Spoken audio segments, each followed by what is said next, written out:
때론 너무 가까울 때보다 일정한 거리를 두고 있을 때 더 선명하게 보이는 것들이 있습니다. 신앙도 마찬가지인데요. 이웃 종교의 시각으로 바라보면 우리의 신앙이 조금 다르게 느껴집니다. 그리고 성사나 통공과 같은 우리가 이미 지니고 있던 보물의 가치를 새삼 깨닫게 됩니다. 오늘은 책을 읽으며 너무 익숙해서 가끔은 잊었던 우리 신앙의 소중함을 되새겨보는 시간을 갖겠습니다.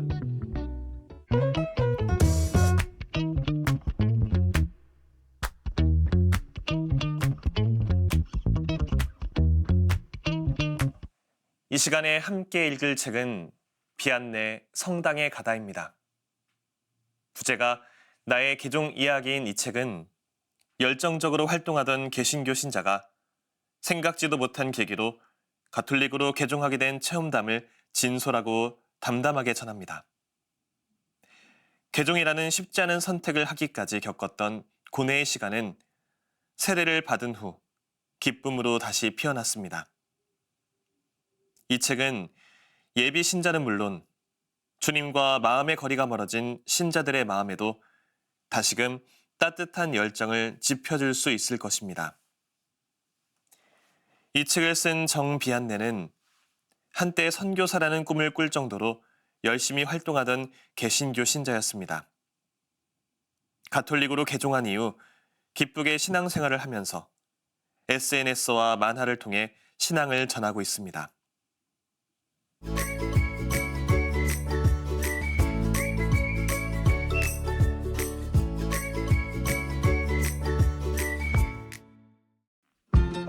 드디어 디데이. 나는 집에서 가까운 성당으로 찾아갔다. 긴장되네. 미사가 없는 평일이었지만 성당 문은 열려 있었고 내가 이것저것 구경해도 제지하는 사람이 없었다. 설마 항상 이렇게 열어놓는 건가? 전에 있던 곳에선 예배가 없으면 잠가 놓았는데. 나는 이렇게 하느님께 경배드리는 장소가 늘 열려 있음을, 언제든 찾아올 수 있음을 얼마나 사랑하는지 모른다. 교회는 언제나 문이 활짝 열려있는 아버지의 집이 되어야 합니다. 누군가 성령의 이끄심에 따라 하느님을 찾고자 성당을 찾아왔을 때 차갑게 닫혀있는 문을 마주하지는 않을 것입니다. 신부님은 나를 반겨주셨고 사무장님의 안내에 따라 예비신자로 등록할 수 있었다. 얼마나 기다려온 순간인가. 가톨릭 신자가 되고 싶습니다. 벅차오르는 마음에 나는 볼을 꼬집어 보기도 했다. 꿈은 아니겠지?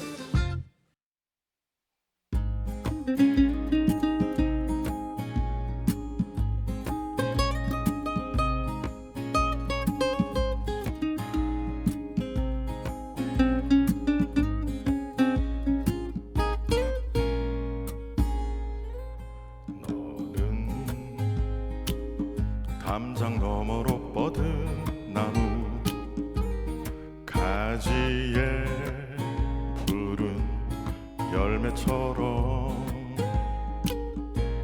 하느님의 귀한 축복이 삶에 가득히 넘쳐날 거야. 너는 어떤 시련이 와도 능히 이겨낼 강한 발이 있어. 전능하신 하느님께서 너와 언제나 함께 하시니.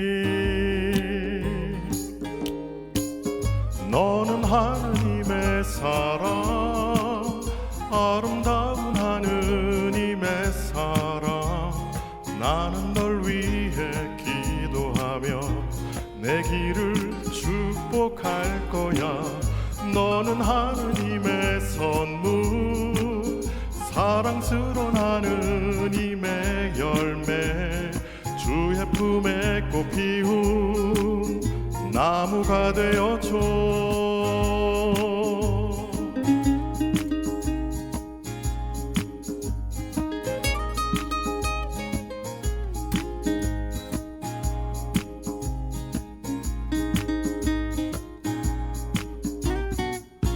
너는 어떤 시련이 와도 능히 이겨낼 강한 발이 있어. 전능하신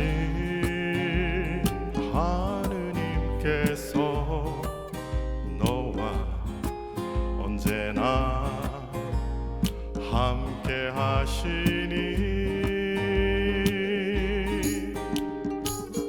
너는 하느님의 사랑, 아름다운 하느님의 사랑. 나는 널 위해 기도하며 내 길을 축복할 거야. 너는 하느님의 선물, 사랑스러운 하느님의 열매, 주의 품에 꽃 피운 나무가 되어줘. 너는 하느님의 사랑, 아름다운 하느님의 사랑. 나는 널 위해 기도하며 내 길을 축복할 거야. 너는 하느님의 선물, 사랑스러운 하느님의 열매, 주의 품에 꽃 피운 나무가 되어줘.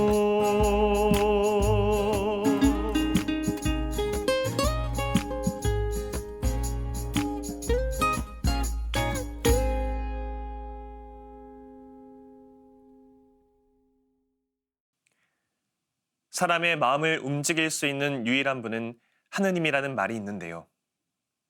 저자가 마음을 먹기까지, 그리고 그 결심을 실행에 옮기기까지 마음 안에서 열심히 일하시는 하느님의 모습을 자꾸만 머릿속에 그려보게 됩니다.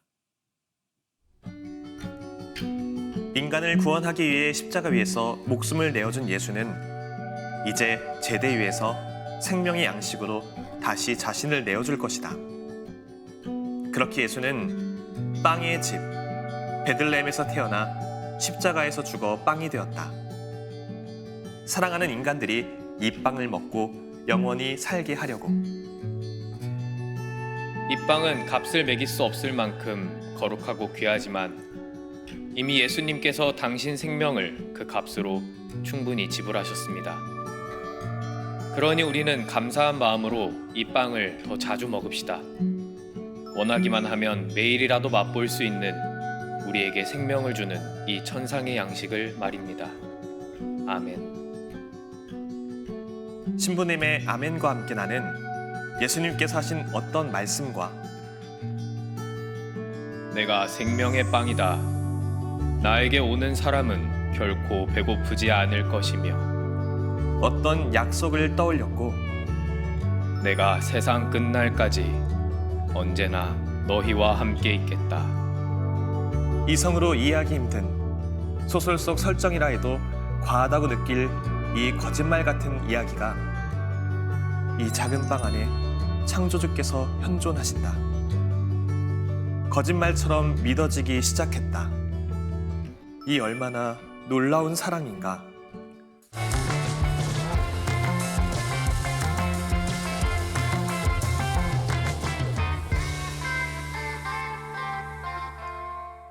저는 신학생 때 교회 일치 신학을 전공했습니다.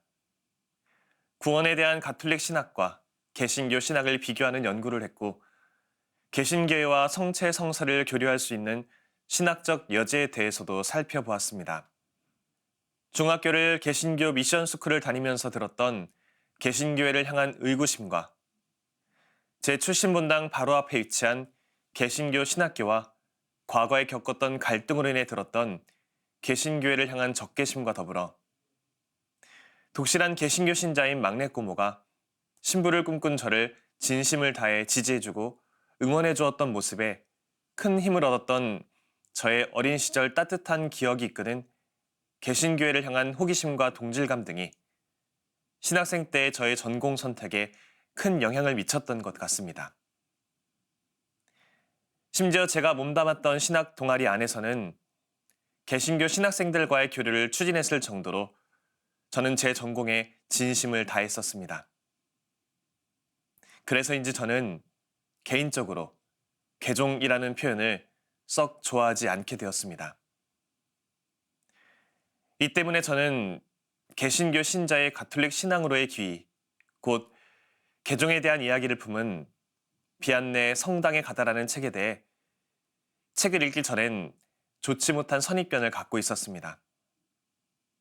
그런데 책을 읽기 전부터 제가 품은 저 선입견은 흡사 첫눈에 사랑에 빠진 사람이 순수한 마음으로 사랑하는 대상을 탐구하고 사랑하는 대상에게 빠져들며 차근차근 다가가는 모습처럼 그려진 저자의 개종 과정을 마주하며 순식간에 사그라들었습니다.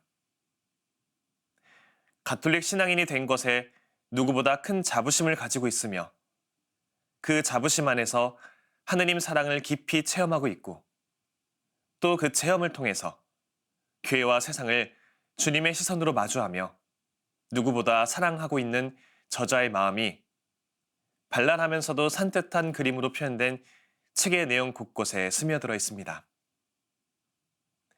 거룩한 성교회의 울타리 안에서 살아가고 있음을 큰 축복으로 여기는 저자의 마음이 그 울타리 안에 오랫동안 머물고 있음을 너무나 익숙하고 당연하게 여기는 저의 마음을 부끄럽게 만들었습니다.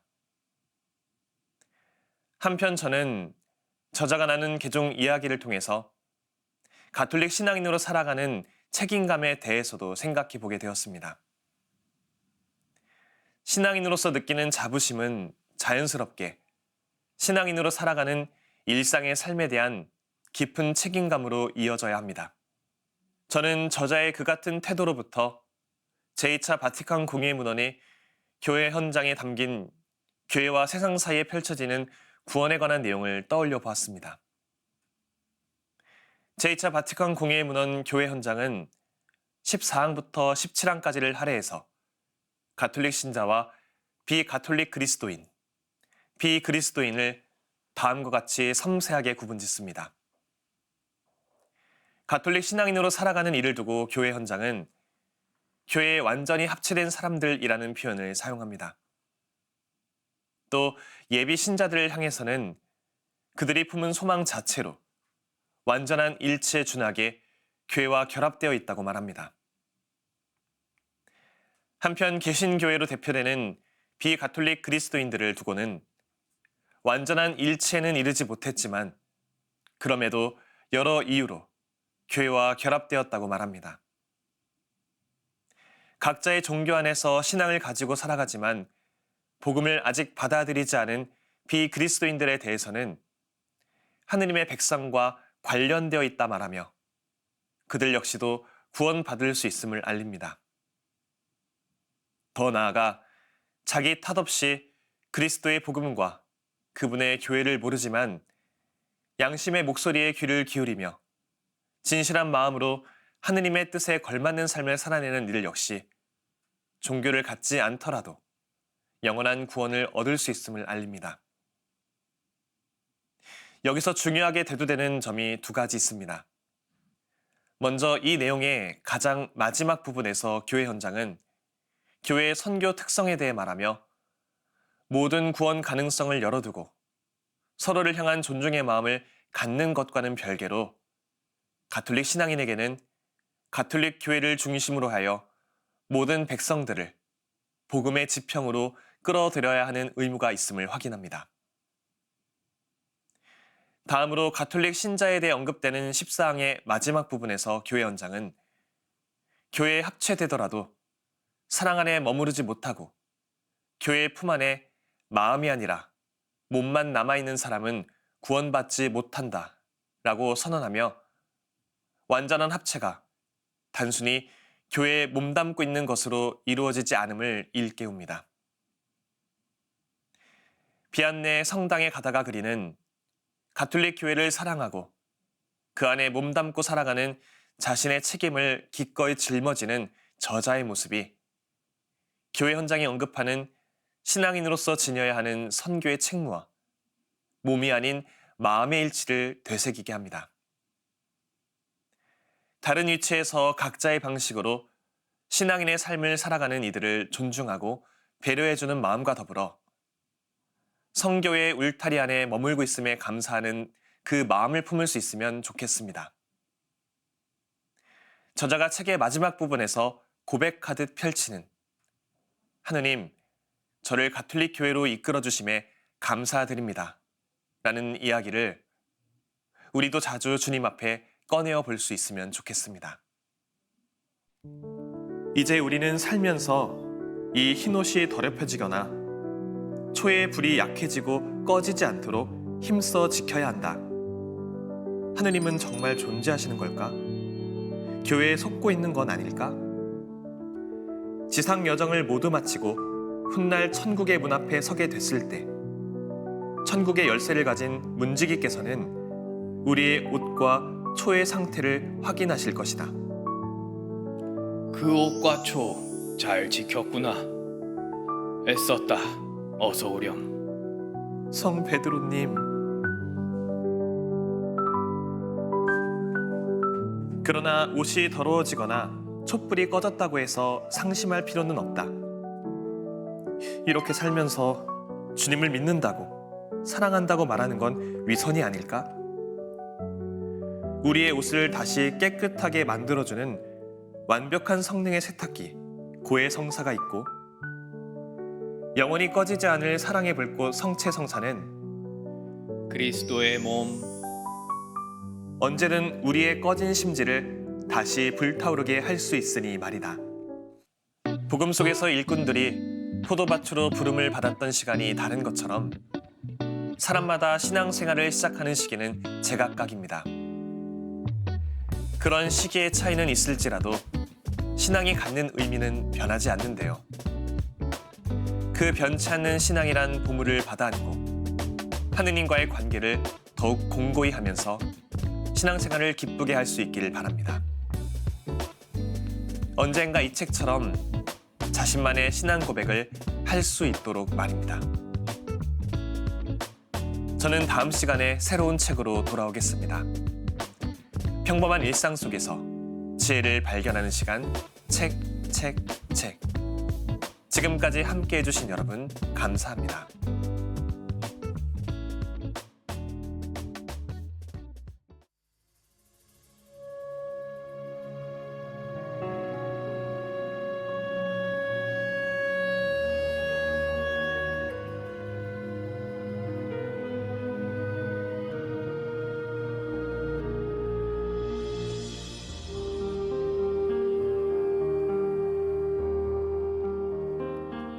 나보다 더 날 사랑하신 나의 주 나의 하느님 나보다 더 날 알고 계신 나의 주 내 하느님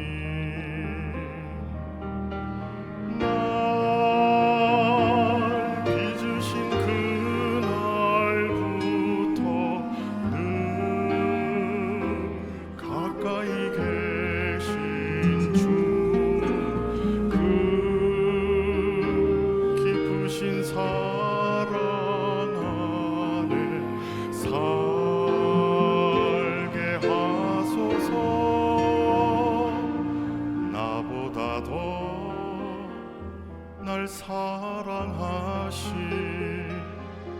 나의 주 나의 하느님 나보다 더 날 알고 계신 나의 주 내 하느님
날 사랑하신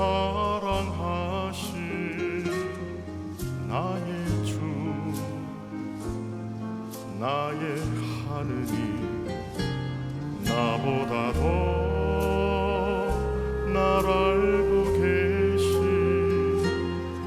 나의 주 내 하느님